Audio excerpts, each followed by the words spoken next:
ତେଣୁ ମନୁଷ୍ୟ ଯେତେ ଯାହା ପାଇଲେ ମଧ୍ୟ ସେ ଅପୂର୍ଣ୍ଣ।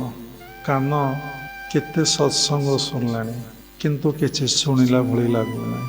କେତେ ବୟସ ଆପଣଙ୍କୁ ହେଲାଣି, 60, 70, 50, 55, ଏତିକି ବୟସ ବୋଲି ମନ କହୁନାହିଁ। କିଛି ତାକୁ ବୟସ ଲାଗୁନାହିଁ। ଯଦି ରୋଗଗ୍ରସ୍ତ ହେଉଛି ସେଇଠି ଟିକେ ମନ ଦବି ଯାଉଛି, ଦୁର୍ବଳ ହେଇଯାଉଛି। ହଁ, ମୁଁ ଟିକେ ବୁଢ଼ା ହେଇଗଲି, ମୋ ଦେହ ଟିକେ ଅସୁସ୍ଥ ହେଲା। କିନ୍ତୁ ସେହି ସମୟରେ ଯଦି ଗୋଟେ କ'ଣ ଅଫର୍ ଦିଆଯିବ, ତାକୁ ଉପାଧି ଦିଆଯିବ, ଟଙ୍କା ଦିଆଯିବ, ଜମି ଦିଆଯିବ, ସବୁ ସେ ଭୁଲିଯିବ, ସବୁ ଭୁଲିଯିବ।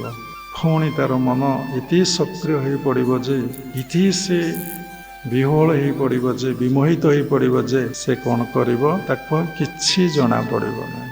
ତେଣୁ ନିଜର ସ୍ୱଭାବକୁ ପରିବର୍ତ୍ତନ କରନ୍ତୁ। ସାଧନା କଲେ ପରିବର୍ତ୍ତନ ହେବ।